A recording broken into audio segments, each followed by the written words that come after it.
Hello everyone, I'm Brian. Today I'm reacting to Importance of Sri Rama, J. Lakhani and Hindu Academy. I don't know how to pronounce the S-R-I.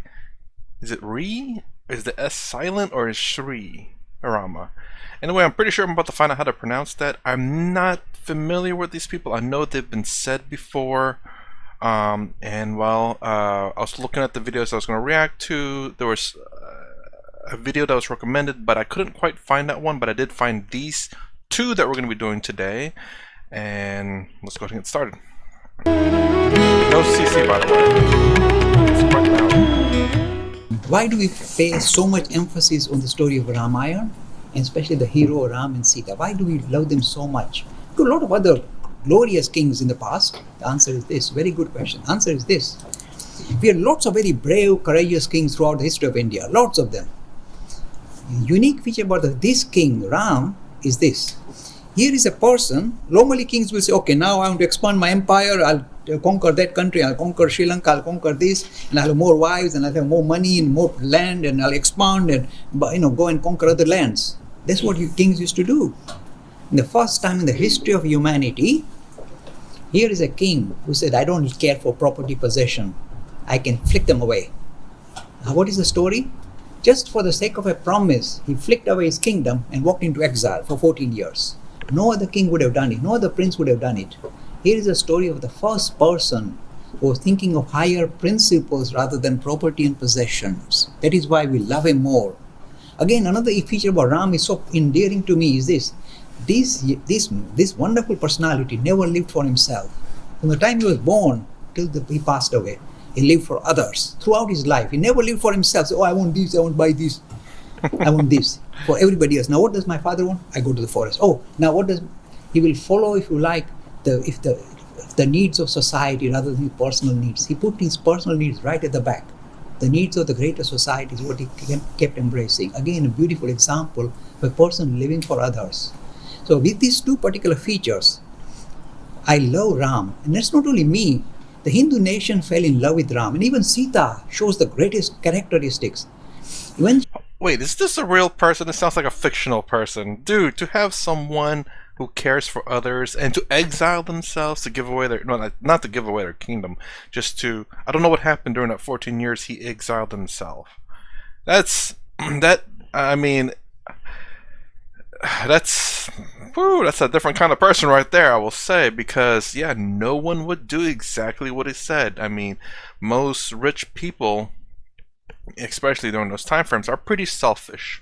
Obviously, they want to continue to live in their lavish lifestyle. They care only about themselves for the most part. There are some good kings and queens out there that aren't quite completely selfish.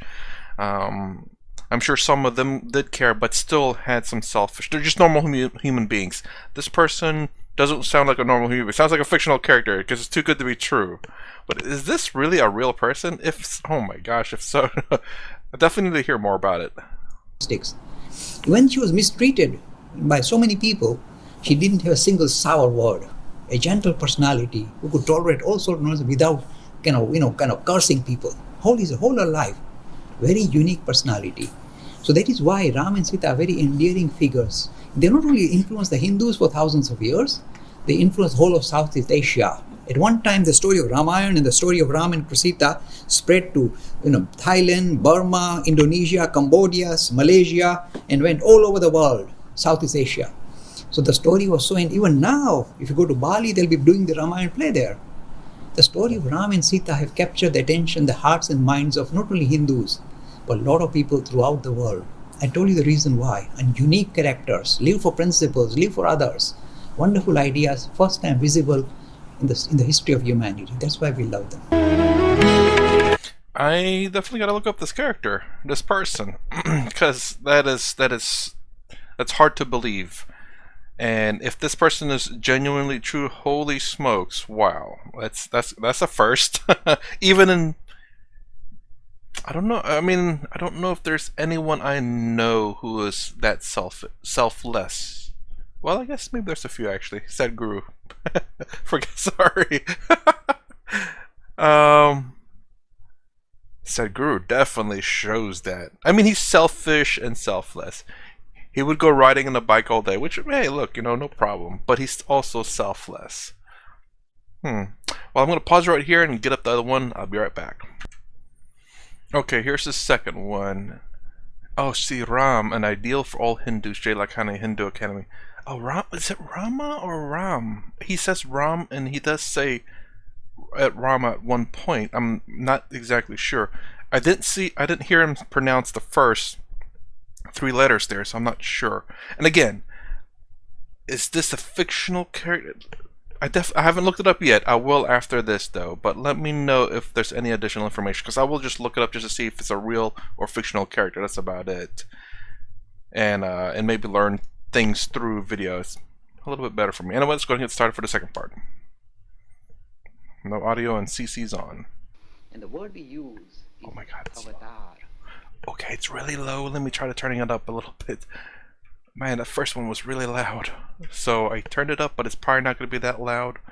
That's why we have CC. So let's start all over, and I'll talk as slow as the video if I can. And the word we use is avatar. It literally means always use specialized vocabulary. Happily use it as often as you can. Avatar means coming down, descending to earth. So we are open to the idea. And today I'm going to talk about, for the first session, the 2 avatars that have really kind of thrilled the Hindu tradition for thousands of years, Ram and Krishna. So we look at the first avatar, Rama. What are the key issues that Ram addressed? He needed to address the issues that the society faced in his own time. What were they? In the time of Ram, we discovered this thing. The idea that kings were meant to just get a bigger and bigger empire. This is what Ashwamedh Yagna is all about. Expanding your empire. This is the time where Ram is born. The role of the king is to expand his empire, collect more and more possession, more and more queens, become richer and more stronger. This was the aim of Hindu human life in his time. And here you see the transition of this Rama. He says, not living for property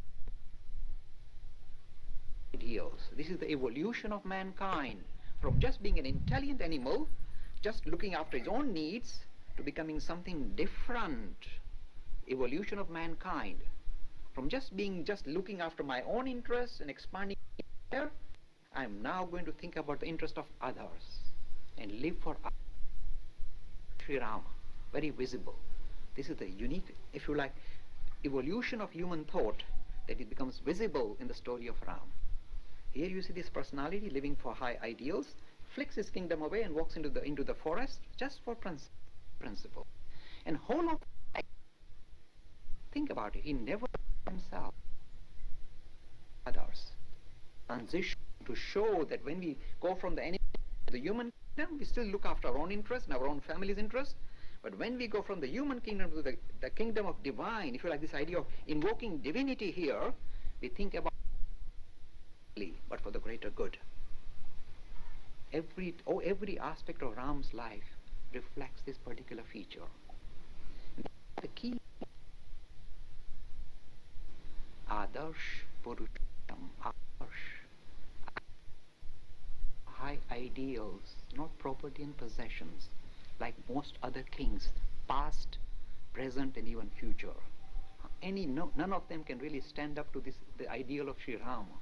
Old or ancient or modern kings can stand up.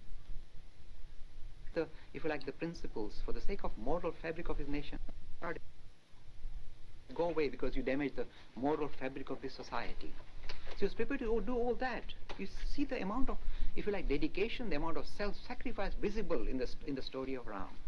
So these are the unique feature about this particular personality. There is another feature to Sri Ram that I mentioned in the House of Commons talk, by the way, and it's this. People don't notice this. They think the story of Ram is really Star Wars, good over evil, and this is baby stuff. There's a much deeper idea to Ram. The North Indian Empire came into touch with the Southern Indian Empire. And in the story of Ram, what we discover is this wonderful idea that when 2 civilizations meet, there may be friction. Understandably, there may be disagreement, there may be friction. But the resolution is not death and destruction of the weaker civilization, but, if you like, assimilation and accommodating each other, integrating and assimilating. See the feature. This is how mankind evolves. This is how we became that complicated and such lovely people. We evolved. We take on the best from others and then kind of incorporate them within our own system and improve ourselves. This is something I do believe in too, but it's just so difficult. You look at, again, United States being a decently good example of that, where obviously United States is a nation of immigrants. And so many different ideas and culture over here, and I mean, I don't know, me and my friends, when we have discussions, that this is, they call it the cauldron, or not the cauldron, but the cauldron of civilization, I guess you could say. And I don't know, I guess it's a test bed to see if everyone in a sense the world can cooperate. It's not looking good, it's working, but I don't know, I just don't know now. Life may have gotten so comfortable where maybe people from different parts of the world are able to assimilate to a degree, but I feel that it's gone a little crazy with the current times. I'm just wondering if maybe there's a limitation on how fast assimilation. I know assimilation tends to take a long time, but it has to. It's people getting used to each other, getting used to the differences until the differences no longer are differences anymore, where it becomes normal. Once it becomes normal, then you can assimilate more people or more cultures to have one culture, in a sense, the best of every culture. But if you keep introducing more and more cultures and people with different ideas, it's it's like it's adding too much spice at once into a soup, I guess. I don't know. It's just it's too much, and it's difficult for people to assimilate. People assimilate slowly. I'm just not sure. Obviously, I hope that we can all, in a sense, live peacefully. That's a wishful dream. But there is one way to do it quickly, and that's under the threat of like an alien invasion. You have no idea how everyone in the world would unite if we're in the threat of destruction. It just shows time and time again in human civilization, where if a society is threatened by another society, how people will unite, because there is a very, very good interest in survival. But until that threat's there, I genuinely do believe slow assimilation is the way to go, to ensure that there's not so much friction. The more friction, the higher chance of fire. I guess that's a good way to put it. Oops. This is how civilizations grow. This is how British Empire, the English people learned. This is an assimilation of lots of different civilizations, Normans and Romans, and all of them came here. And these people picked up the best from everybody and became a very mature civilization. And now they're picking up from the Hindus, of course.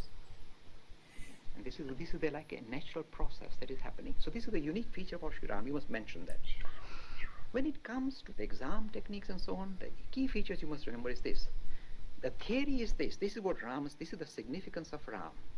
How does it translate into practice? Of course, the way it translates into practice, the significance is this. Living for higher ideals, living for others.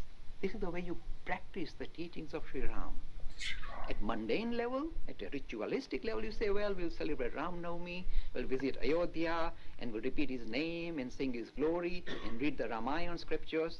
And you can read the Ramayana scripture at different levels. You can say Ramayana scripture, like the story of Ram going to the forest, and his devotee, his servant, Hanuman. So this is how you build relationship with God. The idea of seeing God as a super personality, personified, gives one particular prize to us. When you think of this idea of spiritual as a person, then because we are human, we can build a relationship with that person. That's the idea. So with Ram, what kind of relationship can we build? It's very visible with the story of Hanuman. He is the master. You do his bidding. So once a devotee begins to take on this idea, this is called the Dasya Bhav. He is the master, Lord. and I am the servant. The whole his life, throughout the story of Hanuman, you see Hanuman saying, Ram is the master, I am the servant. Dasya bhav. Another bhav that appears very visibly is Shanta bhav. Many people meditated on this marvelous idealistic person called Ram and achieved, if you like, spiritual enlightenment. So this is the Shanta bhav, again visible in the story of Ram. Shanta bhav, Dasya bhav. And many women, or many men even, like to think of Ram not like a grown-up person, but like a little baby Ram. Because such a lovely fellow. With Ram, the good thing is obedient, he's sweet, he's kind, he's gentle, he's everything good and ideal that you can imagine. So even as a little child, he's so well behaved, and his hair is well combed, and he's so nice. So you're totally attracted to this lovely chap. Vatsalya bhav, Ram is a child. So this is the way the devotees will relate to the idea of Ram as a personality, and how they build up a relation. Why do we build up relationship with this idea? With this idea of a God as a super personality?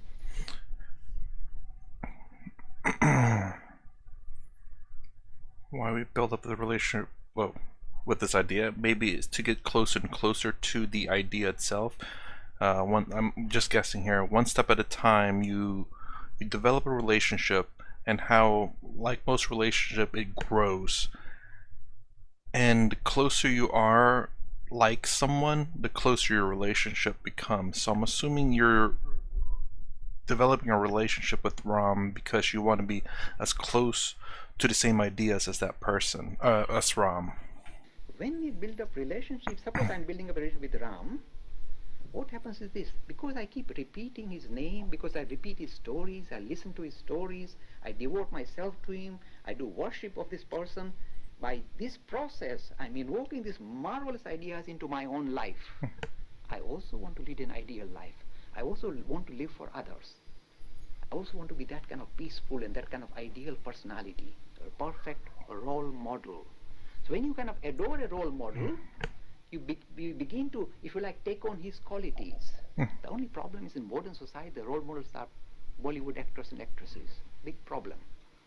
But if you take on this kind of spiritual personalities, it'll bring out the spiritual element within ourselves. That will become invoked. That will begin to spring up. That's kind of strange. When he talks about Bollywood, I think of also Hollywood over here, and kind of not all actors and actresses, but you can see a lot of like terrible things. I don't know anything about like how good or bad that people are in Bollywood.